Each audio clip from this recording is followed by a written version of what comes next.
My sister's fiancé belittled me at dinner. Everyone laughed. I didn't snap back. Instead, I calmly pulled out my phone. His grin faded immediately. My name is James. I'm 29.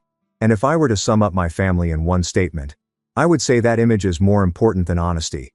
That seems theatrical, I know. But if you've ever had a mother who was more concerned with what the neighbors thought than with your mental health, or a sister who could do no wrong despite doing everything wrong, you'd understand. My family isn't necessarily abusive, they are only there to perform.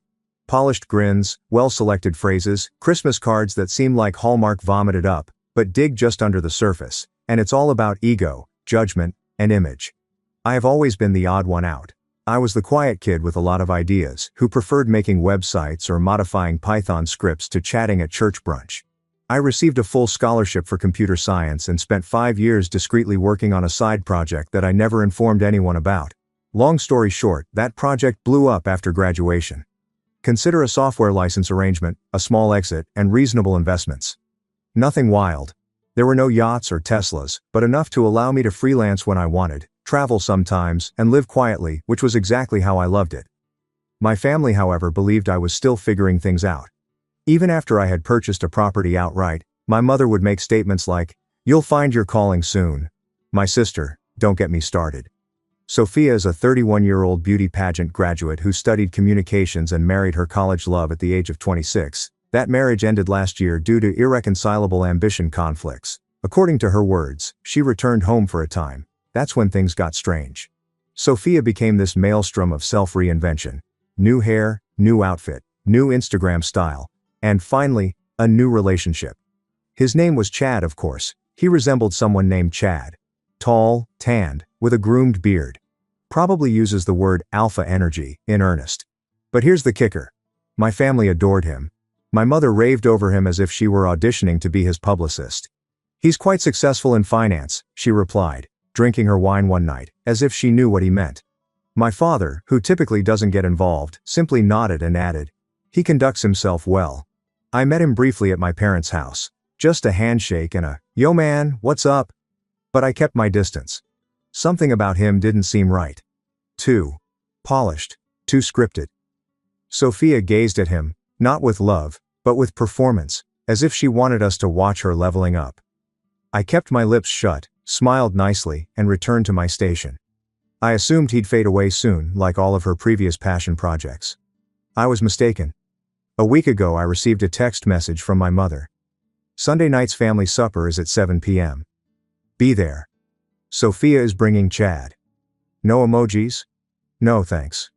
Just a commandment. Typical. I considered skipping. It's not like I'd be missed, but something about the way she stated it bothered me. Like it wasn't a request, but a duty. My duty was to show there. Smile. And make them feel good about being the perfect family. Despite my better judgment, I went. On Sunday, I arrived 10 minutes late simply to play with the mood. My mother answered the door, nicely lipsticked, and gave me the look of someone who had just strolled in wearing rags. "James," she sighed. We were about to start. No hug or greeting. I simply nodded and stepped inside. The table was already set. Crystal glasses, cloth napkins, my mother's classic overdone roast, and everyone else was seated. Dad sits at the head, sipping scotch. Sophia dressed up, and then Chad sat back like he owned the place. "Yo, what's up, bro?" he asked with a punchable grin. "Nice of you to finally show up." I smiled weakly. "Traffic," he snorted. "Right in this town." My mother cleared her throat and motioned for me to take my seat, as if she were a stage director pushing the last performer on stage. We made small chat for a while. "How is work going?" "The weather." Some updates about a relative I hardly remembered. And for a time, I hoped it wouldn't be that horrible. Then the joke began. Chad started into a story about a co-worker who attempted to start a side venture. Dude imagined he would be the next Zuckerberg. He smiled, made around $7, and dubbed himself an entrepreneur. Everyone chuckled. My mother laughed the loudest. Sophia even wiped a false tear. I didn't say anything, but Chad stared at me, as if he wanted to see whether I'd take the bait. "Have you ever tried anything like that, James? I hear you're into technology?" I shrugged slightly. He grinned.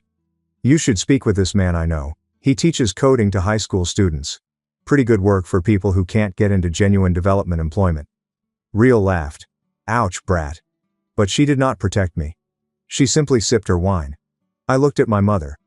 Nothing. Not even a twitch. So I grinned. This sounds like an excellent backup plan for someone like you. His smirk twitched, but he brushed it off. Nah, I'm okay. I'm in finance. You know, real-world things. My father chuckled. We could use some more of that around here. That hurt. It shouldn't have. Yet it happened. I helped him set up a budgeting software last year. He literally automated 50% of his finances. But yes, Chad and the finance man was the real thing. I remained silent for the rest of the lunch. Allow them to luxuriate in their smug little echo bubble. But inside, my mind was racing. I knew something that others didn't. Something Chad clearly did not want them to know. Because I Googled him earlier that week out of sheer instinct. Just one of those hunches I couldn't shake. And what I discovered, well, let's just say his notion of finance was a little broader than most. But I said nothing. Not yet. I waited. I let them chat. And then, just after dessert, Chad opened his lips again, and everything changed. But I'll get to that. You know how it feels when you're seated at a table and everyone else is laughing at something that you don't find humorous at all. It's not just that you don't understand the joke, you are the joke, and everyone knows it, and is happy with it. That was me sitting there, nibbling at a piece of dry roast beef as Chad pretended to be a motivational speaker presenting a family TED presentation, and everyone went crazy. Sophia clung to every word as if he were reciting stock recommendations straight from heaven. My father leaned in every time Chad talked, nodding like a bobblehead. And my mother had that glassy-eyed expression she used to save for country club ladies with doctor husbands. I just sat there, relatively silent, watching it all happen like a witness to my own shame. So, Chad remarked, stroking his tummy and pushed his plate forward like a happy monarch. Our business will launch a new algorithmic fund next quarter. This is real cutting-edge stuff. You would not believe how much back-end work I've had to manage. Back-end work? I asked gently, twirling my fork between my fingers. He looked at me. Yes, quantitative models, predictive analytics, and other finance-related topics. He chuckled as if he had just delivered a funny joke. Oh, certainly, I said. It sounds complicated. It is, he stated. Have you ever considered getting into actual business, or do you still fantasize about coding in your jammies and sipping Red Bull at 2 a.m.?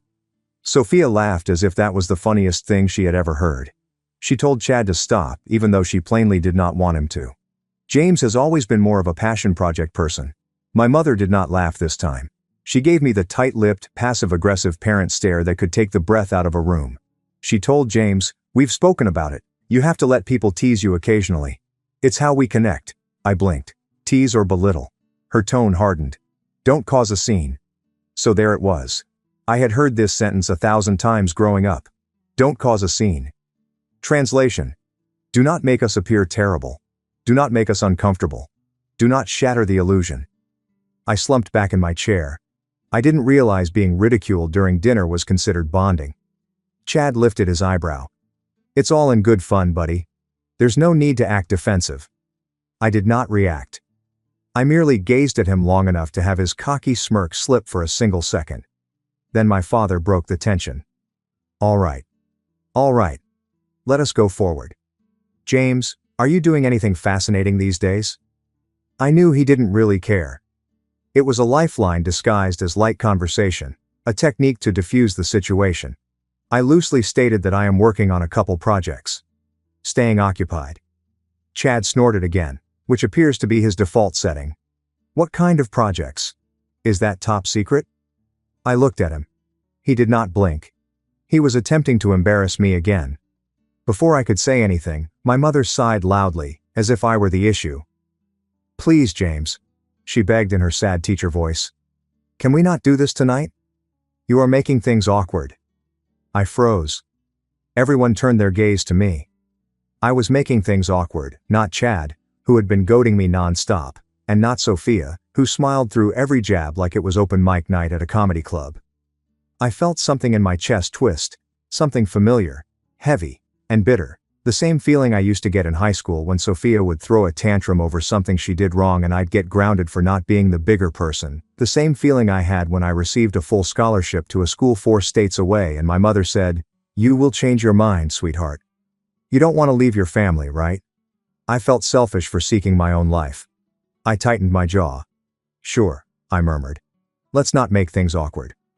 The discussion moved on, and they laughed about common acquaintances, vacations, and a neighbor's dog.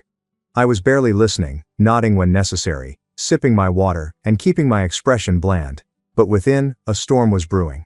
Because it wasn't just a statement or two, it was years of silent hatred cloaked in phony smiles and forced laughter boiling up in the open, every time I was neglected, rejected, urged to be quieter, smaller, and more acceptable, and now there was a sparkling new golden boy at the table, one who could say whatever he wanted as long as he looked good doing it.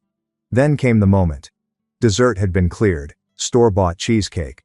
My mom pretended she baked, and the wine had done its work. My father leaned back with a satisfied grunt, and Sophia was scrolling through her phone, showing Chad something on Instagram. So, Chad remarked abruptly, glancing up from her computer. I actually gave a talk on fintech disruption last week. My team's been working with this new predictive analytics firm, Startup Stream, or something like that. They're a tiny little development company that no one's heard of, but they've got good technology. We're probably going to buy their platform outright in a few months. I carefully laid my drink down, asking, Startup Stream? Calm even. Yes, Chad answered. Have you heard of them before? I said, what precisely is your involvement? He smiled. I'm kind of the guy who does the talking, front-facing.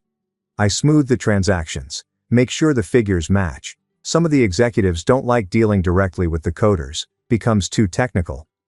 The code people, I said flatly. Yeah, he responded, apparently not understanding the tone. No disrespect, but those folks aren't exactly business-minded. They're brilliant in their own way, but not made out for the big table. The large table, I echoed, feeling the weight of everyone's gaze on me now. Sophia smiled nervously as she watched. My father looked bewildered, my mother frowned, and Chad continued on. Anyway, we'll definitely integrate their tools into our infrastructure and perhaps recruit a couple of their developers if they can keep up. It's a win-win. I didn't say anything for a moment, but reached carefully into my pocket and pulled out my phone. What are you doing? My mother questioned suddenly, her tone already accusing. I ignored her, opened my email, scrolled for a bit, and found the one I was searching for. Startup Stream, I continued. That predictive analytics startup. The one your company is planning to purchase. Chad furrowed his eyebrows. Yeah, nice, I replied, holding up the screen. I own it. Quiet. Dead, heavy, total quiet. The room stopped, as if someone had pressed the pause button on a remote. Chad's grin turned to uncertainty, then to terror. My mother blinked. What exactly are you talking about? I rose up gently, not increasing my voice or altering my tone. Startup Stream is my firm, and I founded it. Last year, I leased our main product to 5 hedge funds, one of which being the firm you work for. I met with your department directors 5 times, but I didn't know your name because you weren't in any of them. Chad was pale now, his mouth opened, then closed, then opened again. Sophia appeared to have just witnessed a car collision in real time, and my father sat up taller. Wait, what? I didn't mention anything because I knew how it would go. I said I knew no one would believe me since every time I attempted to share something serious, you guys viewed it as a phase, a joke, something to roll your eyes at. My mother finally found her voice. You're telling me you own a tech company? Since when? I gazed at her. Since 4 years ago you haven't spoken anything. Would it have mattered if I had? I wondered. You made your decision a long time ago. Chad stood up too, his confident energy replaced by something twitchy and uneasy. Look, guy, I didn't know, right? I cut in. Because if you had, you wouldn't have said half of what you said tonight. You probably wouldn't have said anything. He looked at Sophia as if she was meant to help him, and she simply gazed at the table. I took one final glance around the room, at the individuals who were meant to be my family. When people discover that the image of you they created in their minds does not match reality, they experience a unique type of quiet. The startled, gaping calm of ego being rewired in real time is what I observed at that table, not the quiet of thought or sorrow. Chad's jaw clenched, and my mother blinked, as if she had been disconnected and rebooted. Sophia stared at me with a strange combination of surprise, embarrassment, and something perilously near to shame. And my father just sat back like a man, watching his house wobble on its foundation. And I was standing there, phone in hand, pulse thudding, heart pounding, not out of pride or vengeance, but from years of pent-up words finally bursting out, from the sheer exhaustion of playing small for people who had never once asked what I was up to when I disappeared into my room for hours.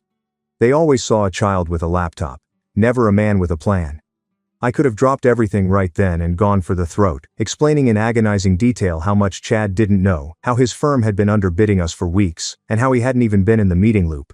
But I didn't because something inside me, perhaps the last splinter of the boy who once sought to please everyone, told me it wasn't worth it right now, so I simply said it.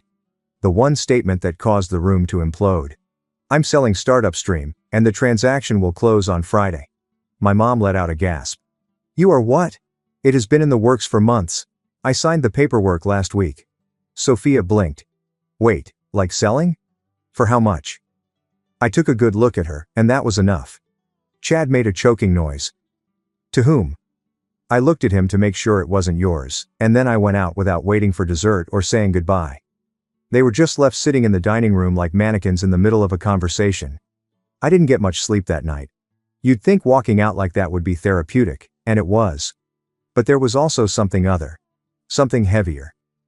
I kept repeating their expressions, their silence, and the weight of the years I spent concealing my accomplishment because I didn't want to be that person. The arrogant tech bro. The, I made it and now I'm better than you. Man. I never wanted to rub anything in anyone's face, but they had no issue putting me in the dirt, and now I had nothing else to prove to them. But here's the truth.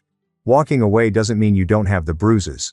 There were no texts, calls, or even a passive-aggressive, let's talk from my mother in the days after the meal. I half anticipated a guilt trip or a sudden torrent of texts pretending it never happened, but there was only silence, which was good at first, but loneliness has a way of repeating louder after disappointment, and I wasn't immune to it. I didn't spiral. I'm not going to say I fell into a pit of despair, but I felt a hollow drift, as if I'd snapped a rubber band that had been stretched too much and now didn't know what to do with the slack. Even with attorneys and advisors, selling a firm you developed from the bottom up is like stripping your own house, tearing out flooring, inspecting every nook, and ensuring that no decaying timbers remain. But it gave me structure and purpose. And then Friday arrived. Signed the last document at 9:42 a.m. and received a confirmation ping a minute later. Just like that, it was done. I gazed at my laptop screen for a long time. My bank account represented a figure that didn't feel real. There were enough zeros to make my high school economics instructor pleased, enough to transform my life tenfold. Instead of rejoicing, I closed my laptop and went for a walk. I ended myself in a little coffee shop downtown where I used to work in college. They still served burned espresso and had the same shaky table by the window. I stayed there for about an hour, watching folks stroll by and wondering what would happen next. Sophia then sent the text. Hey, are you around? I gazed at it and pondered deleting it, but something in me, curiosity or ignorance, typed back, yeah, and she gave an address, not our parents' house, but her place, the apartment she'd been sleeping in since the divorce. I pondered it for a while before paying for my coffee, standing up and walking there. She answered the door in sweatpants and a hoodie, no makeup, no performance, just Sophia, the version I hadn't seen since we were kids sharing cereal before school. She said nothing for a second, then softly. Do you want to come in? I agreed. Her house was small and cluttered, with half-unpacked boxes in the corner and a neglected wine glass on the counter. She motioned to the couch, and we sat. Look, her voice began. I didn't know about the company, about anything. I kept silent while she fidgeted with the zipper of her sweatshirt. Chad is doing great. You saw what he's like. After the divorce, I felt he was this steady, confident person, and I needed someone to get me. You know, I said, raising an eyebrow. So, you brought him to dinner to parade him around. Her cheeks reddened. I hadn't expected him to be so awful. And I didn't expect you to launch a nuclear like that. I didn't plan to, I said. But he kept pushing and no one stopped him. Sophia exhaled. That's kind of how we are, huh? We perform. We keep up appearances. We don't rock the boat. I nodded. Yeah. And the boat's been sinking for years. She did not answer for a while. He said, Mom's freaking out. Not just about what happened, about what she missed. She called me yesterday crying, saying she failed you somehow. I nearly laughed. Now she notices. She's not great at saying sorry, Sophia said. She thinks if she ignores it long enough, it resets. Yeah, that's familiar. I'm not asking you to forgive her, she explained. But maybe just talk to her. She's not sleeping. Dad's pretending everything's fine. But I heard him telling Uncle Ray, "You embarrassed the family." I gazed at her. "I embarrassed the family." She nodded while wincing. "That's the story they're telling themselves." "Yeah, figures." We spoke for a little longer. She apologized again, but this time not as a performance. It seemed authentic, genuine, and vulnerable, and I found myself melting somewhat because, despite everything, she was my sister. And, just maybe, she was beginning to view me as more than the family's punching bag. I went without making any promises. I did not text Mom. I did not call Dad. Instead, I scheduled a trip. 2 weeks with no laptop, no work, no family, just myself, a cottage on the seaside, and plenty of free time to find out what I wanted. And you know what? It was the finest thing I've ever done. I went hiking. I read books. I cooked for myself. I sat on the porch at night, listening to the wind. There is no judgment or expectation, only silence. And slowly, piece by piece, something inside me began to rebuild. Not with big statements or Instagram quotations. In solitude, I began to consider my future moves. Not for money or prestige, but for myself. I'd already won the game, and my family had no idea I was playing. It was time to cease playing for them completely. By the time I returned, I had a plan. Not for vengeance or to prove them wrong, but for freedom. But of course, nothing remains quiet for long. Because when I returned, a letter was waiting for me. There's no return address. The inside has a wedding invitation, Sophia and Chad, and a handwritten message from my mother. "We hope you'll come. Family is everything. Let's not let one dinner ruin that." I must have read the message 5 times. Let's not let one dinner ruin that. As if it were a minor hiccup. Like it was a bit awkward time to sweep under the rug among all the other things they'd neatly forgotten. I clutched the invitation in one hand and the message in the other, and for a few while, I stood in my hallway, surrounded by stillness.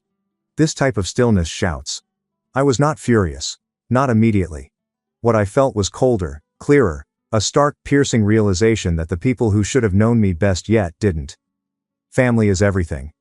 That was profound. Because if family meant everything, maybe they should have begun treating me like something. I sat down at the kitchen counter, opened the invitation again, and studied the information. The wedding was 3 months away, with a garden ceremony, formal attire, supper, and dancing at a boutique hotel approximately 1.5 hours outside of the city. RSVP before the end of this month. My name was scrawled on the envelope in my mother's looping cursive. It felt more intimate, as if she hadn't ignored me for weeks following that supper, only to reappear now that there were flower arrangements and guest lists to finish. I set down the invitation and glanced at the ceiling. Then I grinned. I smiled quietly, not smugly, since for the first time in a long time, I sensed something fresh. Nor bitterness, nor grief, but leverage. They really wanted me to attend the wedding. Not because they missed me, or because they had a sudden realization about how poorly they had treated me. No, they wanted the picture, or illusion. They wanted to be able to inform their church friends. Oh yes, the whole family was there. James too. They wanted me to act the part, wear the suit, shake hands, and pretend everything was normal so that their house of cards would not collapse. I had no intention of giving them that. Not for free. The next few days were productive in ways I hadn't experienced since the early startup stream days. I'm not sure if it was the spite or the clarity, but I awoke each morning with a feeling of purpose. I wasn't just responding anymore. I was moving, planning, situating, and gathering preliminary information. I didn't trust Chad. That was a given. But something about the way he fumbled during dinner, and how he tried to spin his affiliation with Startup Stream, didn't set well with me. So I started digging. At first I kept it on the surface. LinkedIn, Twitter, old corporate websites and the like. But Chad was smarter than I had previously thought. His digital imprint was meticulously kept, polished, and curated. On paper he appeared to be the ideal prospect. But I'd been in tech long enough to understand how simple it is to fake it if you know which buzzwords to use. I phoned a pal. Not so much a buddy as an old acquaintance. Max, a cybersecurity specialist I'd worked with on a project 2 years ago. He owes me a favor. "You want me to background a finance bro?" he said, amused.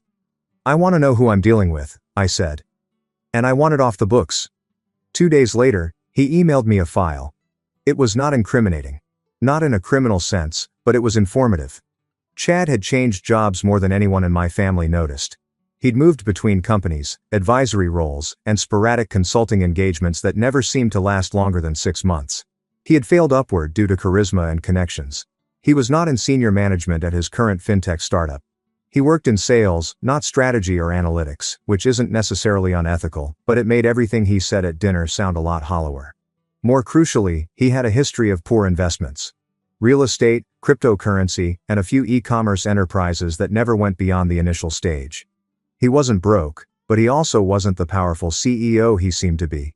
That explains a lot. I saved that information for later. Step 2. Allies. I wasn't intending on going nuclear. Not yet. But I wanted alternatives. So I phoned up Lily. Lily was my ex. Okay, sort of. We dated informally in the early startup stream years. They remained friends afterward, and she had always had a keen sense of people. More significantly, she'd been to that dinner a year before when Sophia brought her last lover to test the waters. Lily noticed the same trends I did. The performative charm and fragile ego. She had even predicted that the relationship would not continue, and she was correct. When I told her what happened to Chad, she didn't hesitate. "I'm in," she said. "Whatever you need." "You might regret that," I warned. "I won't," she answered. "Besides, I owe your sister for that passive-aggressive meltdown. She pulled on me at brunch." "Fair enough." Later that week, we got together at a coffee shop to play some games. "So, what's the plan?" she said, sipping her iced latte. "Expose him at the altar." Dramatic speech. "Hidden camera," I said. "Nothing that flashy yet. I want to see how deep this goes. I think he's using my sister. Maybe for money, maybe for clout. I don't know, but something's off." Lily nodded. "You think she knows?" "She's too wrapped up in the idea of winning to notice." "And your mom," I said with a grin. "She'll ignore anything that threatens the aesthetic." Lily leaned forwards. "Then let's give them exactly what they want. A perfect, peaceful wedding with you front and center." I halted. "You think I should go?" "I think you should RSVP. "Yes," she answered. "And while you're smiling for the cameras, we start laying the groundwork quietly, surgically. If Chad's hiding something, we'll find it. And if he's not, well, we'll be polite. But if he is..." She left the phrase hanging. I nodded. "Okay," I responded. "Let's play." That night, I RSVP'd as a +1. No one texted me to confirm, but I knew they had seen it. The next 3 weeks were all about preparation. I linked with individuals, spoke with common acquaintances, faded into the background of Chad's digital world, and began observing. Lily assisted me in going through his social media and identifying trends. Weird anomalies and time frames, trip dates that didn't make up, and statements from pals implying side projects no one knew about. Then one night, Lily messaged me and said she'd found something. I clicked the link she gave. It was a forum topic on a specialist financial board, hidden under layers of SEO fog.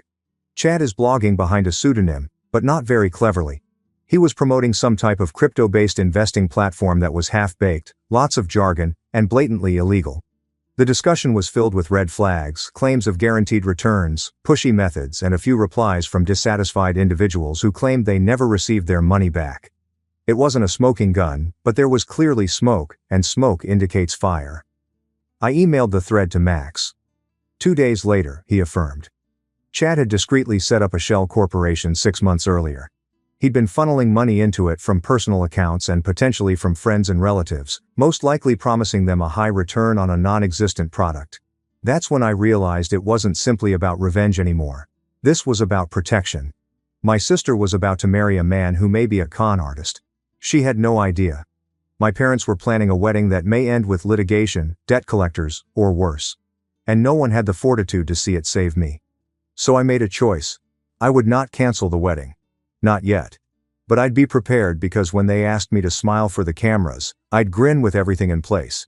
The wedding day arrived like the last act in a play that everyone had prepared but didn't fully comprehend. The place was precisely what I expected. Tastefully lavish.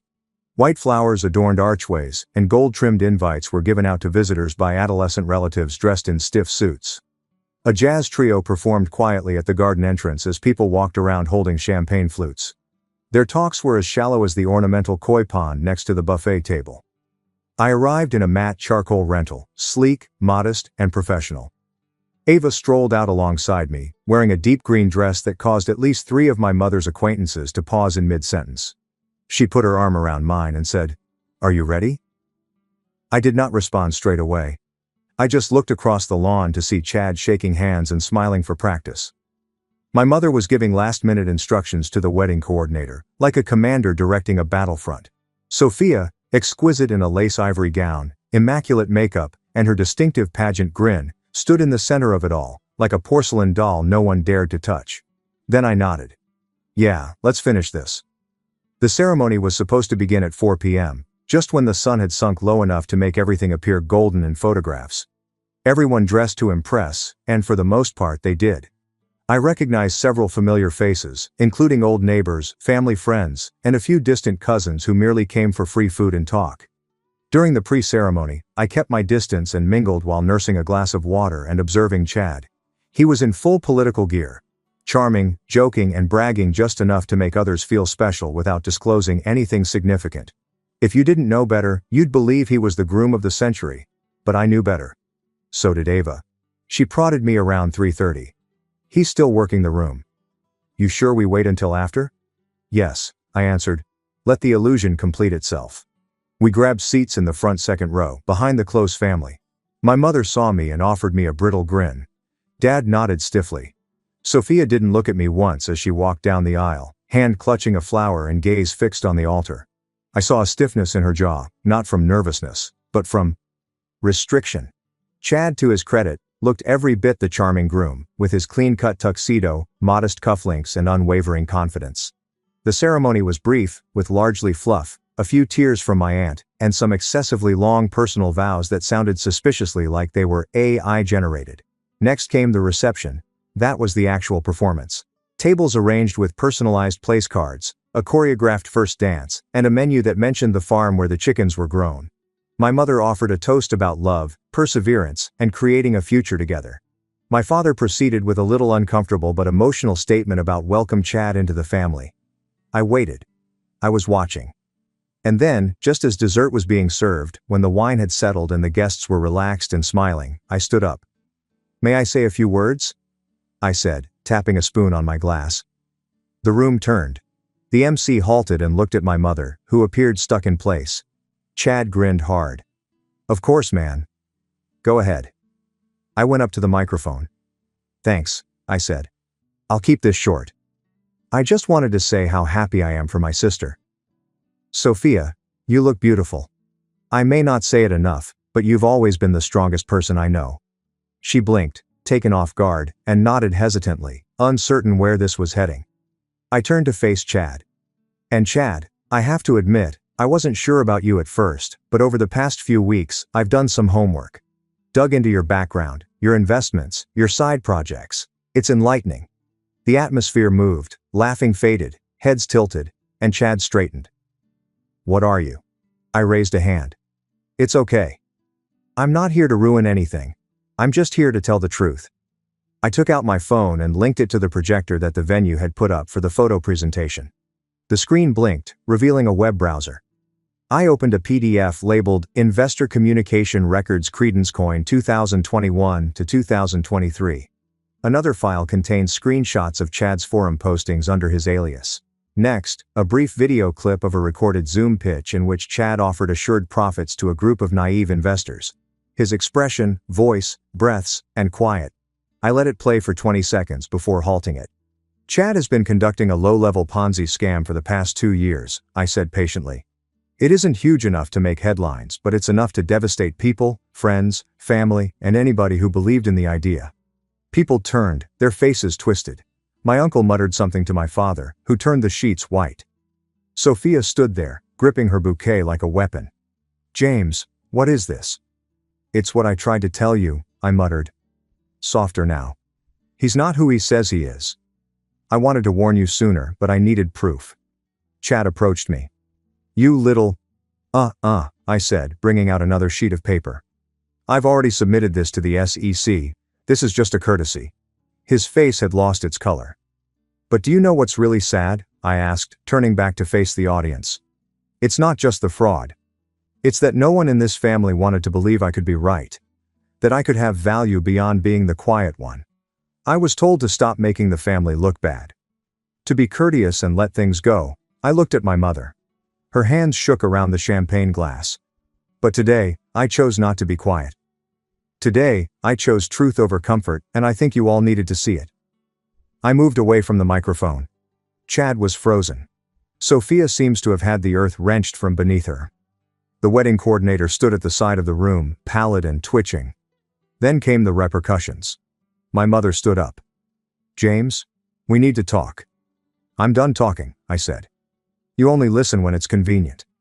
Sophia whispered. James? Wait. Her voice cracked. Why now? I turned to face her. Because you deserve better, even if you couldn't see it. Then I walked out. Ava followed, her heels clicking beside my. We did not speak till we got to the car. She eventually asked, Do you feel better? I took a long breath. The air out here was colder and quieter.